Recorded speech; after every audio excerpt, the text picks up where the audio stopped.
mama sampai meluk saya gitu kan. Ya Allah Wi, katanya kamu tuh untung selamat. Kalau enggak kamu tuh nanti tuh anak-anak tuh masih butuh kamu gitu loh. Wis nyari uang yang wajar aja, nggak usah ngoyo-ngoyo. Rezeki tuh sudah ada rezeki lagi. Allah pasti ngasih rezeki dengan halal. Saya dapat juara. Jadi saya ternyata sadar, tidak dengan melakukan ritual aja saya sudah sukses gitu dengan langkah kaki saya sendiri. Untuk penghasilan setelah putus dari itu dibersihkan oleh Mamang, bagaimana waktu tampil? Sawerannya seperti apa? Seperti biasa lagi, nggak seperti dulu yang waktu masih Nggak ada juta-juta lagi? Nggak, biasa aja. Apa semua penyanyi dangdut atau biduan selalu memakai seperti yang Teteh lakukan? Banyak sih, setahu saya banyak yang nggak murni gitu. Semua pasti pakai. Persaingan menjadi biduan dangdut seringkali ditempuh dengan cara tak biasa. Pelaku memasang susuk penglaris pesugihan agar penampilan meningkat, banjir order, dan mendapat saweran melimpah. Tak peduli resiko yang akan dihadapi di kemudian hari. Meski berbahaya, ritual pemasangan susuk ini tetap dilakukan oleh Teh Dewi. Assalamualaikum warahmatullahi wabarakatuh. Waalaikumsalam warahmatullahi wabarakatuh. Selamat malam Sobat Malam Mencekam, Sobat MM. Akhirnya kita jumpa lagi hari ini. Seperti biasa Mang Ei dan tim hadir kembali untuk mengantarkan kisah nyata yang baru lagi. Di depan saya ada narasumber namanya Teh Dewi. Nah, Teh Dewi ini mungkin ada sebagian orang yang sudah tidak asing dengan wajahnya. Jadi Teh Dewi ini adalah seorang biduan. Dangdut ya? Ya dangdut, notabene-nya ke dangdut, tapi multi sekarang. Dan pernah ikutan sebuah acara di televisi swasta, Ya. MNC ya? Iya. Betul itu? Iya audisi, ikut audisi MNC. Juara katanya? Sempat dapat juara kedua. Alhamdulillah. Tahun berapa itu? Itu tuh tahun yang juara kedua itu tahun 2019. 2019, Ya. jadi setelah kejadian ini ya? Iya setelah kejadian ini. Nah, Sobat Malam Mencekam, Teh Dewi ini mempunyai kisah yang sangat menarik. Jadi pada waktu manggung, Teh Dewi itu pernah melakukan sesuatu. Nah, Iya. apa itu sesuatunya nanti kita cari tahu ya. Makanya jangan skip video ini. Teh Dewi, Ya. sekarang kegiatan apa? Masih nyanyi, Masih nyanyi? masih nyanyi. Masih rajin nyanyi ya? Masih. Apa nih? Kemana aja? Ya reguler, ada reguler kayak di resto, di mall kayak Di gitu. kafe-kafe Di juga? kafe-kafe. kayak Luar gitu. biasa ya. Kalau panggungan mungkin sudah agak sedikit menurun, cuman memang tetap wedding tapi genrenya berbeda. Kayaknya suaranya bagus nih, boleh dengerin sedikit nggak? Lagu Apa yang lagunya? ya lagu yang Teh Dewi paling Seseribu. suka lah, boleh.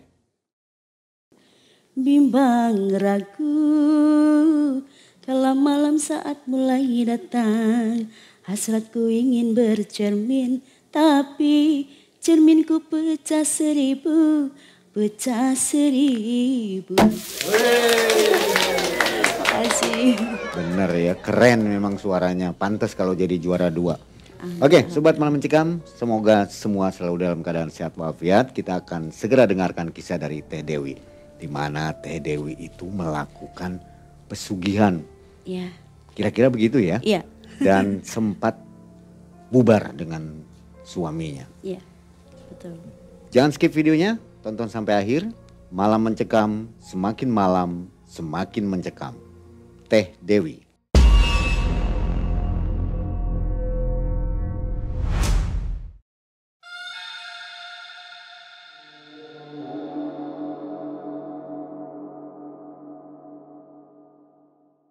Jadi begini Mang, saya tuh memang ibu rumah tangga yang benar-benar berbakti gitu sama suami. Apapun saya akan lakukan demi anak dan suami. Tapi dalam 18 tahun itu saya berumah tangga sangat tidak menyenangkan, alias tidak bahagia.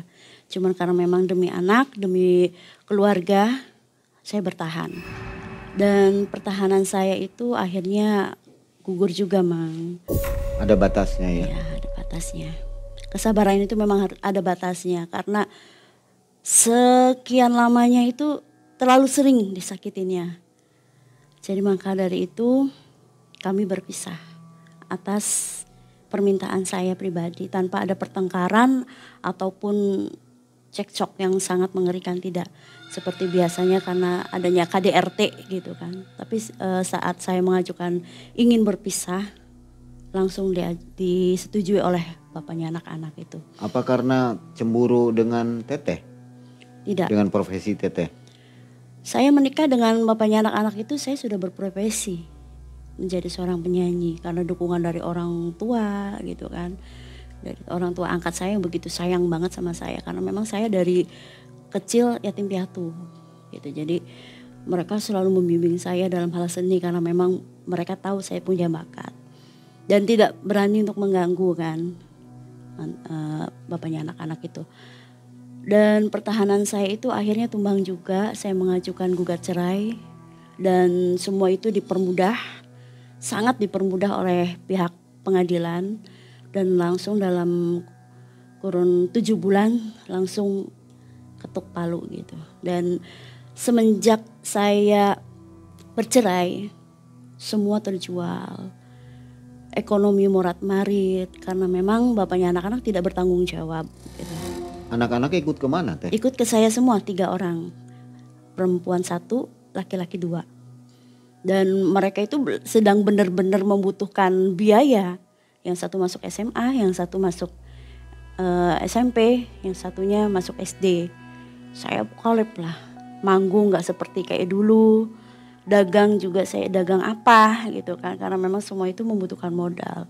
Dan rumah segala macam sampai sudah terjual, akhirnya kami ngontrak. Dan harus ada biaya untuk ngontrak lagi kan. Dan saya itu melihat teman-teman semakin rame jobnya. Saya 5 bersahabat. Yang salah satunya itu adalah orang yang paling ngetop gitu. Orang yang paling banyak job, yang paling disukai oleh para pimpinan gitu kan. Walaupun suaranya sih gak seberapa. Nama samarnya Lisa gitu. Anaknya memang cantik gitu kan. Dan dia juga seorang single parent, single mom. Dia berhasil sukses sampai punya rumah, punya mobil, bisa nyenengin orang tuanya gitu ya. Duit ya gak pernah yang namanya gak ada tuh. Selalu ada job, selalu tiap hari, siang malam, gak pernah lelah gitu. Akhirnya saya udah merasa lelah, hutang banyak di warung untuk makan anak-anak. Saya curhat lah ke teman-teman itu. Saya pengen banget sih banyak job lagi kayak dulu gitu. Ini kayaknya dihalangin deh job saya gitu kan. Karena saya mungkin bapaknya anak-anak masih dendam atau gimana. Kata Lisanya, nanti aja ngobrolnya katanya gitu. Ya udah, saya nanti kan ngobrolnya. Akhirnya habis ketemuan di salah satu kafe, ngobrol-ngobrol, makan-makan mie rebus, mie goreng gitu kan. Minum kopi, minum es. Saya pulang sama Lisa karena saya tidak punya kendaraan. Ya udah, nanti diantar sama saya pulang. Dalam perjalanan saya ngomong, Lis, kamu nyimpang ya? Apa sih katanya Teteh tuh gitu. Kalau misalkan nyimpang aku ikut sih, tapi jangan ada korban. Gitu. Kalau ada korban saya nggak mau. Karena saya seperti ini untuk anak-anak gitu, bukan untuk diri saya sendiri. Maksudnya nyimpang ini pesugihan gitu? Kayak pesugihan penglaris gitu. Jadi nyanyinya kan selalu banyak job gitu kan. Terlihatnya orang tuh dia tuh seperti bulan purnama atau gimana gitu. Ya nanti dah ngobrol di rumah. Akhirnya saya nyampe di rumahnya si Lisa. Duduk katanya nanti ngobrol, tapi kamunya jangan takut. Iya saya pengen banget udah nekat, tapi jangan sampai ada yang meminta korban atau apa gitu. Apalagi kalau salah satunya dari keluarga atau anak. Kamu korbannya apa? Kalau saya sih kambing. Kayak gitu, bukan manusia. Cuman harus tepat. Kalau nggak tepat nanti yang ngegepok ke badan sendiri, kena apa sendiri kayak gitu. Dia aku sih nggak mau kata saya tuh. Ya paling nyedot rezeki katanya. Nyedot rezeki, misalkan ada nggak keluarga kamu yang benci sama kamu, yang sirik, yang selalu iri gitu kan? Ada. Kayak gitu saya tuh ngomong. Ya udah ada. Itu yang disedot rezekinya. Ya udah kapan sih mau gitu, daerah mana gitu kan? Apa perjalanannya jauh perlu pakai mobil? Gak usah, pakai motor aja nanti sama saya. Nih minggu depan itu kan malam Jumat Kliwon.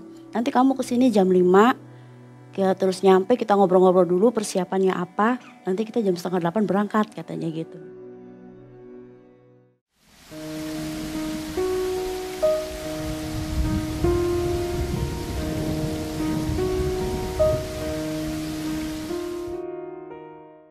Nah setelah malam Jumat sorenya itu kan saya ke rumahnya Lisa naik ojek. Ngutang lagi naik ojek juga ke mamang ojek. Memang nanti kalau misalkan saya ada rezeki saya kasih gitu, kasih lebih. Ya udah nggak apa-apa karena sudah langganan kan. Dan udah nyampe di rumah Lisa. Tetehnya bener-bener mau nekat. Ya ayo cepet katanya. Harus ngasih berapa ya Lis? Kan gitu. Tetehnya nabung enggak, jangan dari saya, nggak boleh, harus dari uang sendiri untuk ngasih si abahnya katanya. Ada 200 kata saya gitu. Ya kurang teh katanya gitu. Sampai saat itu saya langsung mendadak ngejual handphone. Ngejual handphone ditemenin sama Lisa. Kata Lisanya udah dibeli sama paman saya aja katanya. Akhirnya dibayarin sama paman tuh 500.000. Saya beli 3.500.000 kalau nggak salah sih. Dibelilah 500.000 karena saya butuh. Berat gak berat buat nanti kedepannya saya bakal sukses gitu. Akhirnya udah dibayarin sama pamannya kami berangkat. Dan Lisa izin ke ibunya mau nemenin saya mau belanja gitu. Jangan malam-malam pulangnya. Iya kalau malam pulangnya kamu nginep aja di rumahnya Dewi katanya gitu. Akhirnya kami berangkat. Dalam perjalanan itu tadinya awalnya biasa aja Mang. Tapi lama-lama kok dingin banget gitu. Padahal masih wilayah rumah-rumah Lisa itu kok dingin. Kayak yang meriang. Lis kok aku meriang ya? Padahal aku jaketnya tebel pakai kaos kaki pakai ini kan. Kata kamu harus pakai pakaian yang tebel. Soalnya kan jauh dan daerah pegunungan gitu kan. Boleh tahu daerah mana itu? Itu tuh daerah gitu. Ya terkenalnya di situ banyak gitu kan orang-orang pesugihan atau gimana. Dalam perjalanan itu ternyata jalannya itu tidak semulus yang saya kira seperti jalan gang masuk desa tapi sudah pakai aspal. Itu mah tidak. Itu pakainya kayak batu-batu kerikil yang kalau kitanya nggak seimbang pasti jatuh gitu dalam keadaan gerimis. Begitu masuk kayak di hutan karet kayak gitu terasa tuh kayak nggak enak banget. Kamu kalau takut merem kata Lisa tuh. Biar saya yang melek aja nggak apa-apa katanya. Dan dalam waktu saya merem itu ada suara-suara yang kayak kucing ngegeraung atau apa kayak suara angin tapi kayak bukan suara angin buk buk buk buk buk gitu kan di telinga saya tuh. Sampai ini kan pakai helm gitu loh. Kenapa kok kerasa banget angin masuk gitu kan nggak mungkin juga. Udah merem katanya Lisanya. Saya peluk Lisa gitu kan sampai sekencang-kencang peluk terus. Dingin sampai ngededek gitu tuh. Gitu kan. Sampai kayak orang yang kena panas dingin gitu sampai ngegeter aja. Seimbangin nantinya jatuh sayanya katanya. Jadi saya peluk aja si Lisa tuh. Pas begitu sekitar setengah jam lebih lah Lisa berhenti. Kenapa berhenti Lis? Udah nyampe katanya. Sebelum ketok pintunya si Abah Lisa bilang jangan pernah ucapin lafaz kayak gitu. Mau astagfirullah, Allahu Akbar, Bismillah gitu tuh. Baca salam aja juga jangan kayak gitu. Khasnya beda gitu. Misalkan kamu nanti bilangnya sampurasun. Udah kamu gak usah ngomong, kamu diam aja, saya aja yang ngomong katanya gitu. Akhirnya kami siap. Dengan gemeter, dengan perasaan pokoknya gak keruan aja gimana gitu. Antara maju mundur. Mau maju takut, mau mundur lebih takut lagi gitu kan. Setelah itu si Lisa ketok pintu. Sampurasun 3 kali itu ketuk pintu. Tok 3 kali baru dibuka itu tuh. Keluar bapak-bapak jenggotnya putih pakai udeng-udeng, bajunya baju kampret. Celananya itu kayak celana gumbrang gitu tapi kotak-kotak kayak sarung yang dibikin celana kayak gitu, enggak pakai sendal. Dan si bapak itu nyapa. Siapa? Mau ketemu sama siapa? Abah ini Lisa. Mau ritual teman saya, mau kayak saya. Langsung liatin aja ke saya. Udah dari awal juga udah perkiraan saya si Abah itu kayak aneh gitu ke saya tuh. Masuk katanya gitu. Langsung nyuruh dengan kasar gitu bahasanya tuh. Masuk. Jadi kami tuh langsung masuk. Saya langsung Lis, takut sih Lis gitu. Udah diem kata Lisanya. Nggak usah ngomong sepatah kata pun. Karena memang orangnya keras gitu kayak yang gimana. Saya jadi takut sendiri. Duduk juga gemeteran gitu. Duduk katanya. Dan akhirnya saya duduk ditenangkan sama Risa. Sampai dipegangin nih lutut tuh sama Risa. Diem, jangan ngomong apapun gitu. Akhirnya kamu mau apa katanya. Jawab, kalau ditanya jawab. Ini Mbak saya mau kayak Lisa, saya penyanyi, saya pengen laris. Terus gimana maunya? Saya gak mau ada korban, apapun bentuknya itu. Gak bisa, harus katanya. Tolong Mbak, ada gak sih yang ringan? Saudara kamu ada gak yang musuhin kamu terus? Ada, sedot rezekinya dia, katanya gitu. Dari rezeki sedot paksa gitu tuh. Terus akhirnya masuk sana mandi. Si Abah itu ngasih bunga kantil, sisiran daun pandan sama kenanga di tangannya. Kamu mandi sana. Lisa ikut bangun, ngasih sarung ke saya untuk bikin kemben kayak gitu. Mandi cepetan. Mandilah saya sambil gemeteran karena air tuh sangat dingin banget, dinginnya kayak es gitu. Sampai teriak saya tuh, aduh pengen ngomong astagfirullahaladzim tuh gak bisa gitu. Ini tuh kayak dikunci jadi gitu kan. Kalau kata saya mah gemeteran ini sampai mulut tuh sampai gemeter gitu. Udah sampai 7 kali, kata Abah kan 7 kali gitu ya. Udah berdiri saya tuh, jangan keluar katanya dari situ. Pokoknya kamu jangan keluar, tiduran sana. Tidur di mana Abah? Itu ada balek. Saya udah berpikir ada apa nih? Kan banyak terkenal dukun-dukun kayak gitu kan. Dalam keadaan saya basah, pakai kemben aja, saya suruh tiduran di situ. Akhirnya saya nurut, merem. Saya disuruh merem. Akhirnya saya nurut merem. Dan pada saat itu saya udah perasaan gak karuan itu, panas dingin. Kayak yang pengen lari gitu. Tapi kaku, kaki tuh gak bisa gerak sama sekali. Untuk gerak tangan begini aja gak bisa sama sekali, kayak orang dipasung. Si kakek deketin, megang kepala. Ada sesuatu yang dimasukkan di dalam kepala saya itu dalam berapa detik gitu. Langsung set, tapi kepala sakit kayak mau pecah. Kayak kepala yang mau dibondem pakai palu gitu. Sampai saya teriak, bener-bener teriak, sakit gitu kan. Sakit, udah tapi gak bisa gerak tangan tuh, mau tak tepak gitu tuh. Udah katanya, kamu tuh kalau pengen kayak gitu harus diem aja, bangun. Udah tabah, bangun. Kepala tuh kayak yang patah kleng gitu tuh. Kayak yang gak ada lehernya gitu, kleng lagi. Cih, kok saya sampai tak pegangin aja kepala tuh bisa sambil jalan tuh. Terus duduk katanya. Lisa, keluar. Saya dikasih tahu sama si Abah, kamu di sini duduk sendirian dan jangan pernah ada suara apapun. Saya akan gelapin tempat ini. Nggak boleh ditemenin sama Lisa, Bah. Nggak boleh, katanya gitu. Sampai tangan tuh sampai gini nih. Nggak boleh. Pokoknya kamu sendirian di sini. Ditinggallah saya gitu ya. Sendirian. Duh gelap banget sampai esot gitu. Saya tuh kayak yang gelisah pengen kabur kayak gimana. Pintunya yang mana nggak tahu karena gelap gulita. Terus udahlah saya merem aja gitu. Jadi merem, diem aja kan suruh ngelipatin tangan begini terus sampai dengan selesai gitu. Mulai sesek kan napas. Kalau saya kan kalau ada mati lampu gitu kan napas tuh sesek. Mulai sesek itu napas. Aduh nggak kuat. Terus tiba-tiba tuh ada suara kayak gitu. Kayak sejenis genderuwo gitu suaranya. Terus ya kayak kata-kata gitu. Kayak lari-lari anak-anak kecil teriak-teriak gitu kan rame banget. Aduh rame banget. Apa ini? Ya ampun. Sampai aduh ini apa ini? Gitu suara kuntilanak. Terus ada suara macan. Aku sampai merinding kalau udah inget ke situ. Itu tuh 1 jam lebih saya di situ tuh.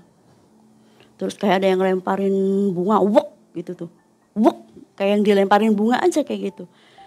Dan tiba-tiba di saat saya sedang dilemparin bunga, kayak ada suara angin, wus gitu. Terus dingin, kayak angin laut gitu, bau angin laut. Dan gak lama kemudian ada bau yang menyengat, bau wangi sekali. Wanginya itu kayak nggak ada di dunia gitu wanginya. Dan yang bikin saya aneh itu dari depan saya sebelah kanan kayak ada keluar sosok putri, seorang ratu gitu. Siapa itu? Kan tadi kan gelap. Yang lain-lain aja nggak kelihatan. Kok ada sosok putri? Masuk ke situ. Sampurasun, Rampes, kamu tuh nggak boleh melakukan ini. Pergi secepatnya, pulang gitu ngomongnya. Itu tuh cantik sekali ya. Orangnya tuh seperti nggak dandan tapi cantik gitu. Pakai ada bunga-bunga ronce gitu kan, terus mahkota, pakai kemben hijau, pakai selendang gitu. Mungkin ratu dari mana, Bu Ratu Laut Kidul atau mau Laut Kidul atau apa gitu, nggak ngerti saya. Atau pantai selatan. Akhirnya saya tuh bangun melek, tiba-tiba puat terang sekali, cebrot keluar dari masuk si abah itu tuh masuk ke kamar itu tuh, langsung nuding ke saya tuh, langsung nunjuk ke saya gini. Tadi siapa kamu? Kamu manggil siapa? Katanya. Saya nggak manggil siapa-siapa, bukannya suruhannya abah kan gitu. Kamu sudah menyimpang katanya, kamu tuh sudah bener-bener ini kamu katanya. Pulang, pergi kalian katanya. Langsung bangun saya waktu itu tuh, langsung pakai baju, langsung apa kan. Sana pulang, Lisa pergi kamu. Kata Lisa, ayo kamu sih, kamunya kenapa sih katanya. Kamunya ngapain tadi tuh katanya. Ya nggak tahu, orang ratunya datang sendiri, bawa manggil ratu katanya gitu. Akhirnya kami tuh pulang buru-buru, takut barangkali diapa-apain kan dengan kekerasan gitu. Perasaan tadi berangkat itu kayak yang lama banget. Pulang udah mau nyampe aja di rumah. Dengan anehnya itu udah masuk ke gang gitu, ke gang rumahnya Lisa. Akhirnya nyampe di situ, si Lisa panas dingin. Kok aku panas dingin ya Wi, aku nggak enak. Aduh dadaku sakit kayak orang gimana gitu, kena serangan gitu. Aduh Lis, gimana Lis? Langsung, buka pintu.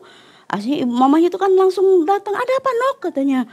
Wah kamu tuh ini masuk angin bucet banget. Kamu bucet pisan. Iya mah, masuk angin kayaknya mah. Mamanya langsung ke dapur, bikin teh manis buat kami berdua karena keadaannya basah kan.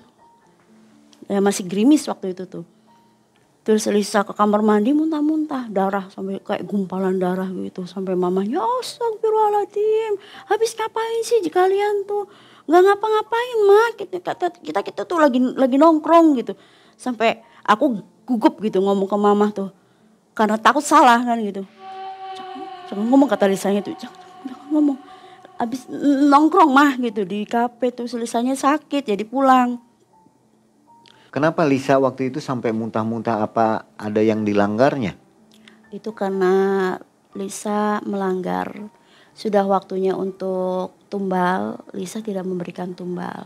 Karena pas begitu waktunya untuk tumbal, Lisa selalu datang bulan. Misalkan ini biasanya tanggal 5 datang bulan. Dan tanggal 5 itu misalkan malam Jumat, Kliwon, pas Lisa selalu lagi haid gitu. Apa tumbalnya?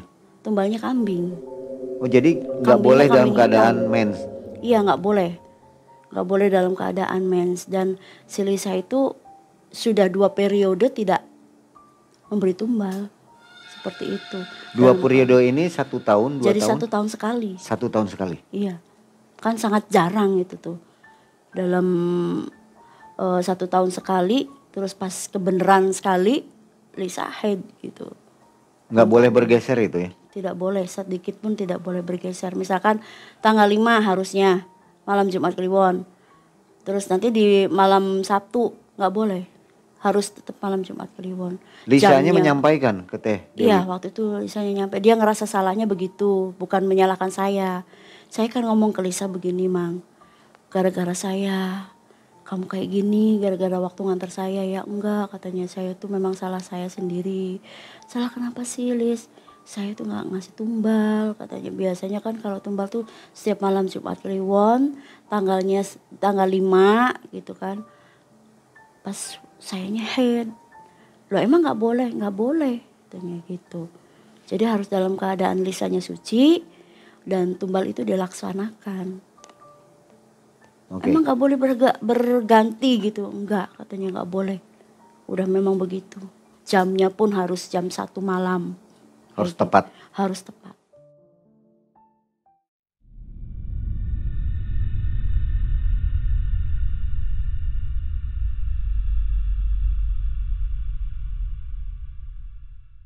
Udah kayak gitu, udah Lisa tuh langsung tidur. Saya manggil ojek lagi pulang gitu. Pamit ke mama. Saya bilang, Lis kalau ada apa-apa ngomong ya. Iya. Begitu saya nyampe rumah, saya dapat telepon, langsung dapat job di daerah orang gitu. Dengan nominal bayaran saya itu nggak kayak di sini gitu. Lebih besar, 2 juta. Awal itu tuh, awal 2 juta. Ya udah mau gitu kan, mau. Karena di daerah sendiri kan paling nominalnya 250, 300 kan gitu, 400. Nah ini langsung dikasih 2 juta. Kamu soalnya nanti bagian kamu dangdut lagunya kayak gitu kan. Akhirnya di tanggal pertama itu tanggal berapa ya? Tanggal 11. Tanggal 11 Januari saya berangkat ke suatu daerah nyanyi di situ. Dan yang anehnya saya, khususnya ke para kaum adam, bapak-bapak itu pengennya saya terus yang nyanyi.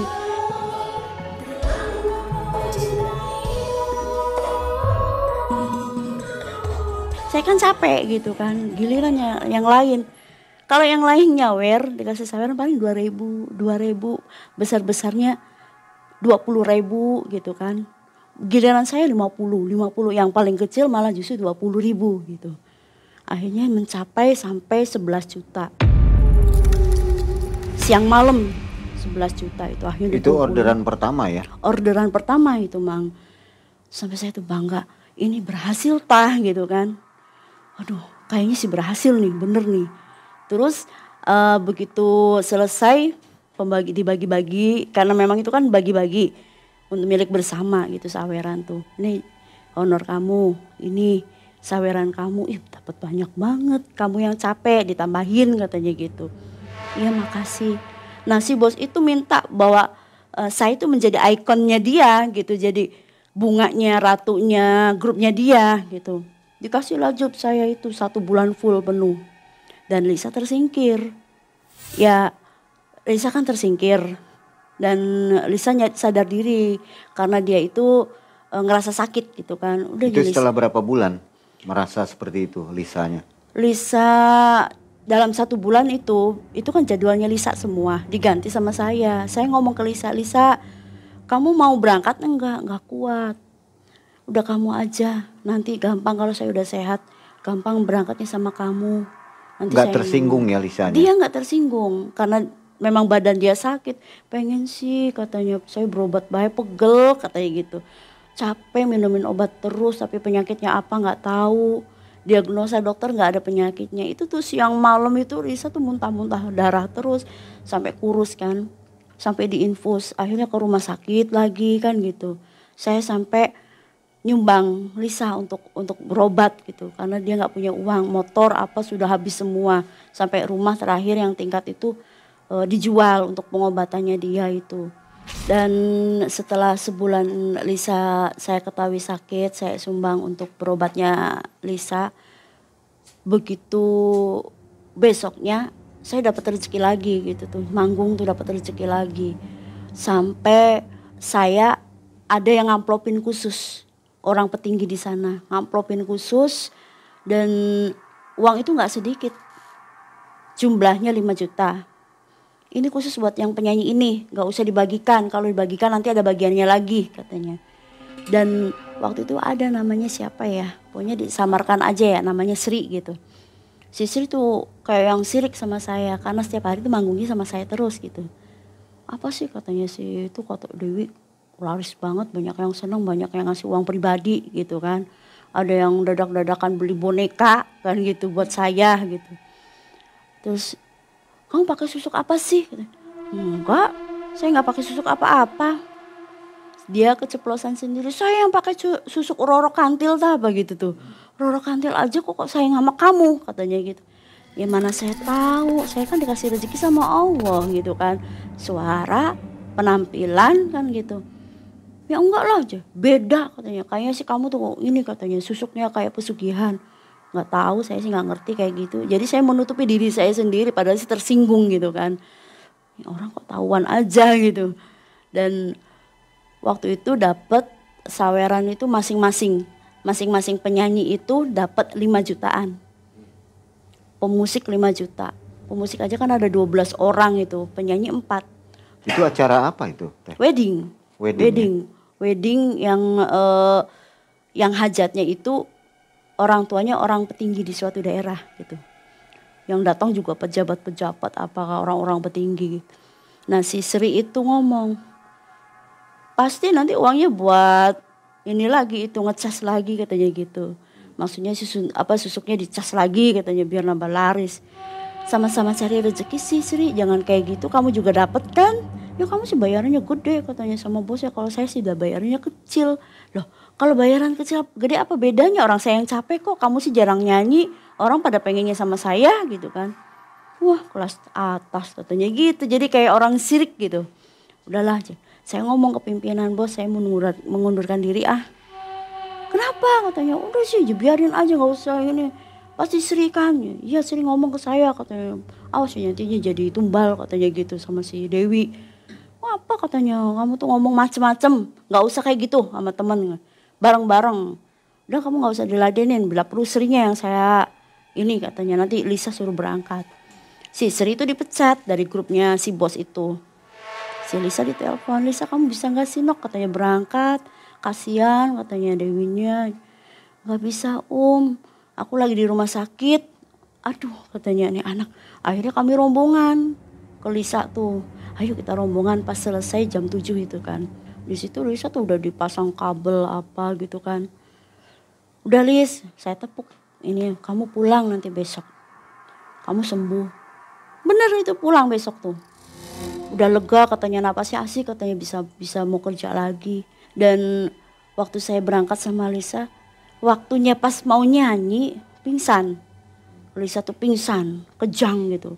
Jadi kami tuh ribut, akhirnya sama yang punya hajat minta tolong untuk ngantarkan ke rumah sakit. Dan saya telepon ke mamahnya bahwa Lisa dibawa ke rumah sakit lagi. Itu kejang kayak orang stip gitu, matanya hampir ke atas gitu. Tapi sampai manggil-manggil si Abah itu. Ampun Abah, ampun Abah.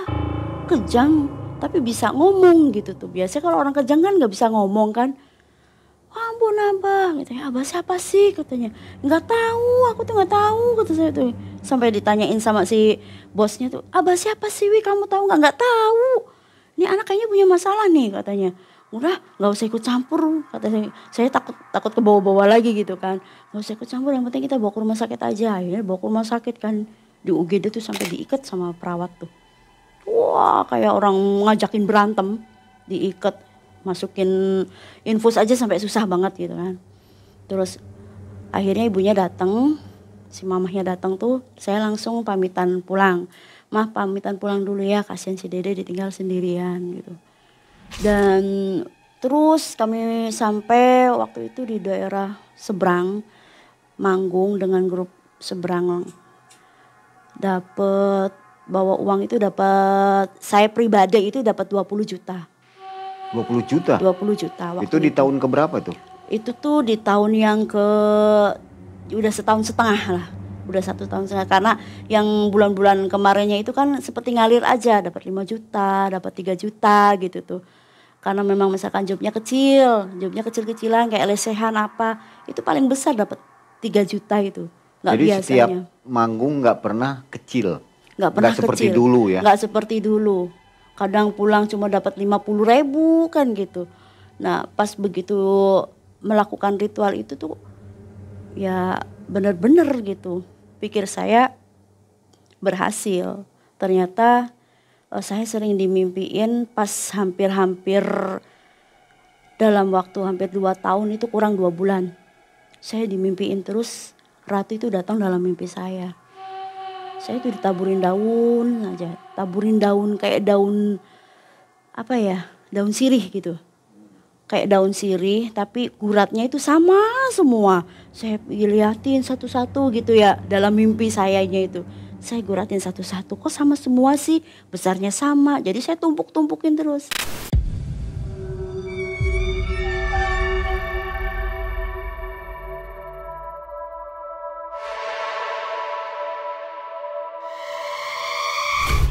Nah saya tuh pikir saya, oh itu mungkin rezeki kali gitu kan, rezekinya saya gitu. Dan saya ngomong ke anak-anak tuh, kalian jangan ini ya, jangan kaget kalau ibu sering gak ada di rumah. Kan saya kadang jarang pulang, 3 hari baru pulang, 4 hari baru pulang, seminggu pulang gitu. Karena tempat yang sama itu beda-beda blok gitu tuh saya nyanyi tuh. Sampai kadang ada yang berbarengan, saya harus pindah ke sini, jam sekian saya harus pindah ke sini. Dalam 1 hari tuh kadang sampai 3 job. 3 job, maksudnya 3 lokasi gitu. Begitu saya pulang dari manggung di suatu daerah itu, saya dapat saweran itu 30 juta. Jadi dibagi-bagi. Bagi-bagi semua teman-teman. Pas lagi ketawa-ketawa, ayo kita mejeng yuk dulu yuk, nongkrong yuk. Karena rombongan mobil kan. Ayo kita makan bakaran ikan katanya gitu. Nah saya tuh lagi makan, di piring ikan tuh ngeliat itu wajahnya Lisa semua. Di piring tuh Lisa. Lisa. Jadi saya kan gak mau makan. Aduh masa sih kok Lisa mau dimakan sama saya sampai merem-merem gini aja saya tuh. Sampai ya Allah Lisa ada apa ya? Gak lama ibunya telepon. Lisa meninggal katanya. Sampai Masya Allah, sampai teriak waktu itu tuh. Apa kenapa katanya? Lisa meninggal. Akhirnya kami ke sana semua ke rumahnya Lisa. Waktu saya lihat jenazahnya, keadaannya itu kayak yang kebakar gitu, mukanya hitam, kulitnya kayak kebakar ngeluntung kayak gitu, tinggal tulang sama kulit aja. Sampai rambut juga kayak yang ada rontok gitu tuh, kayak orang kena kanker gitu tuh. Terus yang bikin saya anehnya tuh hidungnya bengkok begini. Katanya, biasanya kan orang meninggal gak mungkin dong bengkok kan. Paling juga ngedepes gitu kan. Kok bengkok sih hidungnya? Mama tadi Lisa jatuh tah gitu kan nanya. Enggak Nuk, tahu-tahu ngorok aja terus. Sekali, 2 kali manggil ampun abah. Terus langsung klek gitu tuh. Matanya kan melotot kayak mau keluar gitu tuh. Langsung klek aja. Sampai saya kayak yang ya Allah Lisa waktu lihat jenazahnya tuh. Diukur nggak nyampe kain kafannya itu, bunga baru diituin sama si yang orang-orang situ yang lagi dirancangin gitu buat di kerandanya, busuk semua baunya. Dan Lisanya pun baunya busuk sekali, kayak udah meninggal 3 hari lagi busuk-busuknya tuh. Tapi kok aneh gitu, kok kenapa bisa begini? Nggak mungkin dong seorang jenazah yang sudah meninggal mulutnya itu ngebuka sendiri. Padahal kain kafannya itu sudah mau dibungkuskan ke mukanya itu. Sampai nambah berapa senti gitu kan. Sampai saya tuh nangis di situ. Kalau udah inget Lisa sampai sebegitunya tuh. Saya sampai ngomong kayak gini, apa saya nanti seperti ini ya? Kayak gitu. Saya takut banget kalau udah kayak gini tuh. Terus akhirnya saya coba untuk sholat. Saya gak bisa sholat waktu itu. Lupa yang namanya sholat. Sudah terlena gitu kan. Dan ada kalanya tuh mau sholat tuh gak jadi aja. Kayak gitu. Ada aja yang gak boleh nyempetin sholat itu. Akhirnya saya udah panas kan. Panas pikir, panas segala-gala. Jadi selama 2 tahun itu ibadah jauh ya? Jauh, sangat jauh sekali. Benar-benar yang namanya sholat itu nggak sampai ada kesempatan untuk sholat. Ada aja halangannya. Udah wudhu, ada aja. Selalu buang angin. Wudhu lagi, buang angin lagi. Ada aja halangannya. Berat pokoknya ya? Berat sekali. Terus kayak yang digandulin ngantuk gitu aja. Jadi tersiksa lah, benar-benar tersiksa gitu. Kok saya bukan seperti saya yang dulu gitu kan. Dan keresahan saya itu semakin menjadi-jadi tuh. Sampai Lisa 40 hari saya didatengin sama Bunda Ratunya lagi. Datang ke paman kamu minta untuk dinetralkan, untuk disucikan lagi. Itu Kayak waktu gitu. tidur. Iya, waktu tidur. Dia Karena bilang seperti itu ya? dia Bunda Ratu bilang seperti itu. Sampai saya waktu itu sampai terbangun, teriak, "Bunda!" Anak-anak saya sampai bangun semua. "Ibu tuh kenapa sih?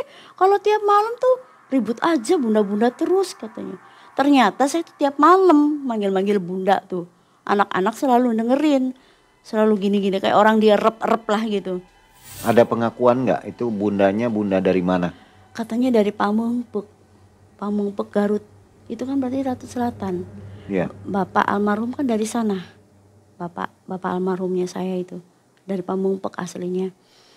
Dan mungkin si bunda itu ngelindungin saya, jangan sampai terjerumus terlalu dalam. Karena dalam waktu 2 tahun itu kontraknya Lisa itu habis.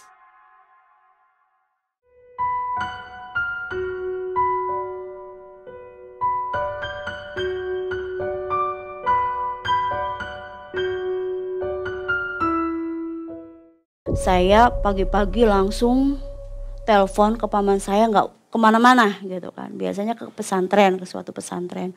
"Pokoknya Mang, mau kasih waktu buat Mamang. Jangan kemana-mana nih. Saya mau ke situ." Mamang udah nerka nih, ada apa-apa nih sama anak sini, sama anak ini nih. Biasanya sering datang, sekarang nggak pernah datang gitu. Begitu saya nyampe perjalanan itu hampir tabrakan di jalan.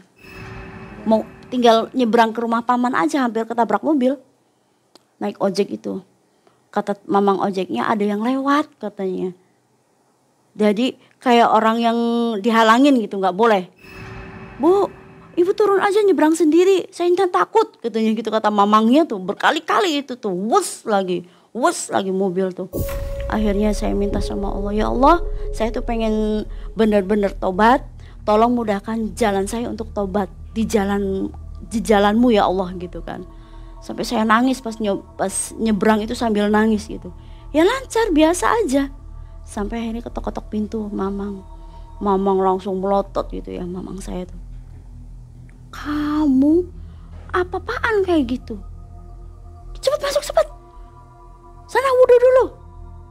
Wudhu, itu yang namanya wudhu, segitu air beningnya jadi darah.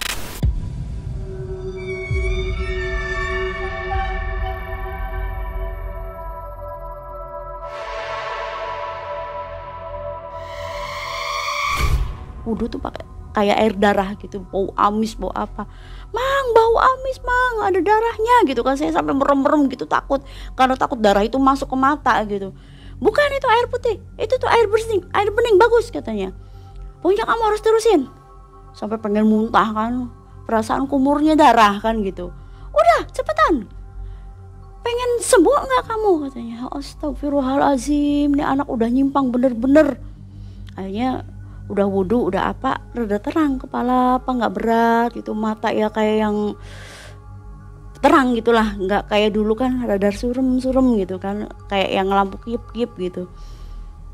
Terus paman bilang, "Kamu tuh apa-apaan? Allah udah ngasih rezeki sama manusia itu, udah ada takarannya. Nggak usah ngoyo-ngoyo, kamu rezeki banyak, duit banyak, nggak bakalan bawa mati kamu." "Iya Mang, Dewi salah gitu, tolong sih Mang sempurnakan Dewi, dan Dewi mau tobat gitu, nggak mau kayak gini lagi. Dewi udah capek, temen Dewi meninggal Mang gara-gara tuh kan, untung bukan kamu, bukan anak-anak kamu," katanya. Akhirnya diritual lah sama paman itu, suruh sholat tobat, suruh ngaji gitu kan. "Udah ngaji dulu." Panas Mang, waktu sholat aja kayak kayak orang dibelenggu gitu, pakai tali, pakai ada apinya tuh, sayat gitu tuh. Terusin, diam, terusin. Nah udah selesai sholatnya, sama paman suruh tiduran. "Kamu tiduran dulu Nok." Terus bibi kan bawa daun lontar, kayak daun kelapa kayak gitu tuh, diambil gitu. "Sok ya mah Jepang ituin sama Dewi, kepalanya dikasih daun lontar." "Mananya?" katanya. "Tengah-tengahnya."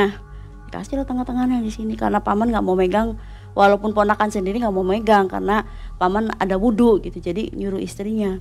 Begitu dikasih daun lontar, kepala kayak mau pecah, kayak yang sigar gitu, kayak yang belah. Sakit mamang, sakit bibi, ya Allah, Allahu Akbar, Allahu Akbar. Itu langsung wah, ditarik sama paman tuh. Jadi ada benda di dalam sini yang dimasukkan sama si abah itu, yang belum sempat dikeluarkan sama abah gitu. Jadi bundanya tuh kayak paku panjang segini, di atasnya ada inten, sejenis inten gitu, inten hitam kalau nggak salah tuh. Pas udah diambil, terang lah, kepala tuh udah nggak sakit gitu kok. Alhamdulillah gitu, sampai saya meluk bibi kan gitu. Wisno, kayak kamu tuh jangan macem-macem melas sama anak-anak kamu, katanya. Kasihan sama anak-anak kamu, jangan macem-macem. Wis, rezeki sih ada, rezeki si Allah juga sudah ngasih kamu. Dengan adanya anak-anak kamu aja kak, itu tuh rezeki. Iya bi. Semenjak itu selama 3 bulan digembleng sama paman itu tuh, dalam pengobatan terus aja, karena saya pernah ngalamin di ganjil itu, di hari ganjil saya muntah darah kayak Lisa. Ternyata itu efek yang udah masuk ke raga saya itu keluar kayak genderuwo. Ada penampakan. Ada. Jadi kata mamang sih ceritanya begini, ini sejenis genderuwo yang diambil taringnya. Kok bisa mang? Ya namanya orang ilmu hitam. Oh gitu ya mang. Itu tuh tahu nggak yang kayak paku itu taringnya genderuwo. Itu mungkin yang berfungsi jadi susuk ya? Mungkin itu sejenis susuk, tapi susuk yang mematikan, yang jadi apa ya? Ulangi, cut. Minum dulu. Iya, bentar mau minum dulu. Ceritain aja. Mual. Ada interaksi mungkin? Iya. Ada yang datang? Kayak yang wajah si abah itu, saya langsung mual. Kerasa gitu ya? Kayak yang ini senut gitu. Abah itu masih hidup sampai sekarang? Kurang tahu. Kurang tahu. Tapi kadang suka ngebayang gitu tuh, melotot matanya tuh, waktu marah sama saya sama Lisa gitu, ngusir gitu tuh. Sempitas kelihatan tadi. Iya tadi sempitas kelihatan kayak yang gini, kayak gini. Itu kayak melotot gitu. Padahal nggak pernah bisa melihat goib ya? Kalau saya bisa melihat goib. Maka dari itu paman kan ngomong, kamu jangan sekali-kali lagi, kamu tuh nggak boleh, karena kamu sudah ada pegangan sendiri. Saya nanya sosok Bunda Ratu itu siapa ke paman tuh. Setelah terakhir 3 bulan itu tuh, saya kan pengen ngomong aja, tapi takut paman marah gitu kan, karena saya salah banget, salah besar. Karena keluarga dari bapak angkat saya itu adalah keluarga kiai semua gitu, kok anak angkat kayak gini kok malah nyimpang gitu. Dan sampai akhirnya paman ngomong gini, udah kamu tuh udah ada yang jaga dari leluhur kamu. Kamu tuh bukan orang sembarangan, Wi. Jadi kalau kamu kayak gitu, bukan kamu yang jadi korban, teman kamu, saudara jauh, yang ada di dekat kamu itu dilindungi semua. Yang ada nanti yang kedepok sendiri, itu kayak Lisa. Sampai saya ngomong kayak gini, Mang, punten pisan saya mau nanya, apa sih Nok? Ada sosok ratu itu siapa? Sosok ratu, ibu kamu katanya gitu. Ibu? Iya ibu kamu. Jadi kalau misalkan diomongin sih kayak semacam titisan kayak gitu. Jadi kalau pengen nyimpang nggak bisa, karena sosok seorang ibu ratu itu tidak suka dengan orang-orang yang begitu. Justru ibu ratu sangat benar-benar sama Allah tuh taat gitu. Dan sampai saya waktu itu benar-benar sholat yang namanya sholat, aduh sampai merinding waktu itu tuh. Bunda Ratu tuh ikutan sholat gitu di sebelah saya, ngebimbing. Sama Masya Allah, ini siapa yang pakai mukena ya? Siapa? Saya kira istrinya paman gitu, nggak tahu Bunda Ratu gitu. Jadi akhirnya saya salim, uluk salam gitu kan, sampurasun, rampes, assalamualaikum Du, alhamdulillah kamu sudah bersih katanya, jangan sekali-kali lagi ya. Nah begitu saya, terima kasih Bunda gitu. Udah nggak ada, sampai sekarang nggak pernah ada datang-datangnya lagi, karena memang itu ada di diri saya katanya. Dan ada sosok laki-laki yang berjubah itu dari kakek buyut saya, itu yang melindungi, benar-benar melindungi itu. Di 3 bulan saya nggak pulang-pulang, anak-anak saya titipkan ke ibu angkat saya gitu, ngurus semuanya. Terus saya 3 bulan pulang, mama sampai meluk saya gitu kan. Ya Allah Wi, katanya kamu tuh untung selamat, kalau enggak kamu tuh nanti tuh anak-anak tuh masih butuh kamu gitu loh. Wis nyari uang yang wajar aja, nggak usah ngoyo-ngoyo. Rezeki tuh sudah ada rezeki lagi, Allah pasti ngasih rezeki dengan halal. Kamu jangan salah jalan Nok katanya. Wis biarin, kamu mau sakit hati, kamu merasa dizolimi sama siapapun, kamu gak boleh dendam. Pokoknya kamu urus anak, fokus. Udah dalam kehidupan yang seadanya aja. Makan gak makan, yang penting kalian sehat. Kalian bisa nyatu gitu. Bayangkan kalau kamu sampai mati, atau anak kamu salah satu korbannya sampai gak ada, apa yang pengen terjadi sama kamu bisa gila katanya. Saya mikir lagi, Mang, iya Ma, saya kok sampai mikir ke situ karena saya sudah capek dengan hidup saya yang selalu dizolimi sama suami, sama saudara yang menghina-hina saya. Dan ya sempat waktu itu sampai orang-orang, waktu saya yang pertama saya tadi ceritakan saya ikut audisi di MD itu, orang-orang pada terpaku, pada ngelihat saya kayak seperti apa gitu kan, bener-bener wah hebat gini. Masih ada pengaruhnya waktu ikut audisi itu ya? Masih ada pengaruhnya itu karena Ibu Ratu yang berbeda ya? Berbeda. Karena tahunnya juga udah jauh itu. Tahunnya udah jauh. Waktu audisi itu kan tahun 2019 itu tuh. Tahun 2019 itu saya mulai bangkit sendiri dengan jalan Allah gitu. Sampai ada di tempat kerja saya itu ngomong, itu ada audisi lagi, dipanggil lagi kamu katanya. Loh emangnya kan udah selesai kan? Enggak, dipanggil lagi tapi adu sama anak-anak KDI gitu kan. Saya tuh ya udah ikut mau, dan akhirnya alhamdulillah saya dapat juara. Jadi saya ternyata sadar, tidak dengan melakukan ritual aja saya sudah sukses gitu dengan langkah kaki saya sendiri.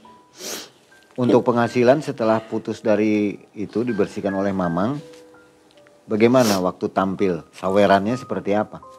Seperti biasa lagi, nggak seperti dulu yang waktu masih nggak juta-juta lagi. Nggak, biasa aja. Ya paling besar itu 200.000 gitu. Kalau dapat dikumpulin gitu kan teman-teman, kadang dapat 1 juta dibagi berapa orang kayak gitu. Beda dengan dulu ya? Beda banget, bener-bener beda waktu itu tuh. Dan sampai sekarang memang job mulai udah berkurang lagi gitu. Udah nggak seperti yang waktu ritual tiap hari. Dan bosnya pun sekarang udah meninggal karena suatu penyakit gitu. Udah meninggal, dan ya otomatis saya juga hidup jadi ala kadarnya. Dan saya sekarang kontrak lagi gitu, nggak kayak dulu lagi. Saya semua uang-uang yang seperti itu saya anggap uang haram, karena omongnya uang panas, harus dihabiskan, harus dikasih-kasihin katanya gitu. Tapi lebih nyaman mana ketika melakukan sugihan itu dengan yang sekarang normal? Kehidupan lebih nyaman mana? Lebih nyaman yang sekarang, tenang. Meskipun gak banyak harta? Enggak, iya. Karena dulu sih bergelimang harta juga saya gak merasa puas. Selalu pengennya ayo lebih gitu. Tapi uang tuh kayak gak bisa buat apa-apa gitu, gak ada bekasnya. Anak saya sampai putus kuliahnya, gitu kan. Daftar kuliah baru semester 4 itu sampai putus kuliahnya karena saya sudah tidak sanggup lagi, saya pengen bener gitu. Harta benda sudah habis ya? Habis semua. Sekarang saya ngontrak tempat yang paling murah gitu. Tapi saya tenang, dan anak-anak juga yang 2 itu sudah menikah semua. Tinggal 1 lagi PR, anak yang perempuan, si bungsu. Sekarang sudah kelas 2 SMP. Masih ada PR 1 lagi untuk saya. Semoga Allah ya menguatkan diri saya, memberikan rezeki yang halal untuk anak saya. Saya tidak mau meracuni tubuh anak-anak saya dengan harta yang bikin rusak mental dan jiwa gitu. Benar-benar sudah bertobat ya? Alhamdulillah, makanya saya istiqomah sekarang. Apa adanya aja hidup. Dari kisah Teteh ini ada pesan yang mau disampaikan gak untuk orang-orang? Ada. Ya hiduplah seadanya, sewajarnya, gak usah banyak neko-neko. Karena yang neko-neko itu tidak akan pernah langgeng. Karena yang saya rasakan itu hidup yang apa adanya membuat kita tuh tenang, adem. Gak apa-apa orang mau mencibir, mau bilang kita miskin, bilang kita penyanyi udah gak laku atau bagaimana, gak apa-apa. Yang penting kita mulia di depan Allah, di hadapan Allah. Apa semua penyanyi dangdut atau biduan selalu memakai seperti yang Teteh lakukan? Banyak sih, setahu saya banyak yang nggak murni gitu. Semua pasti pakai. Maka dari itu saya sarankan untuk teman-teman, selaku saya sebagai seorang penyanyi di atas kalian yang sudah mengalami berbagai macam peristiwa, jangan pernah memakai, lepaskan semuanya. Sewajarnya aja, dalam keadaan diri kita seperti ini, ya seperti ini. Normal gitu, nggak usah pakai sasak susuk. Tapi kenyataannya memang persaingannya harus begitu ya? Iya, kebanyakannya begitu. Mereka yang nggak pakai ketinggalan. Itu gimana? Ya itu sih ada pada diri mereka masing-masing. Yang penting saya berpesan lepaskan semuanya. Kayak gitu. Soalnya kalau susuk itu kan katanya matinya nggak berbahaya ya? Iya, susah gitu. Makanya ya sudah, lepaskan aja. Jangan sampai terjadi seperti yang sudah Lisa alami. Kayak gitu. Ya, Sobat Malam Mencekam, ini kisahnya luar biasa sekali terjadi di dalam kehidupan kita. Di dalam dunia penyanyi biduan ya, selalu memakai hal-hal seperti itu.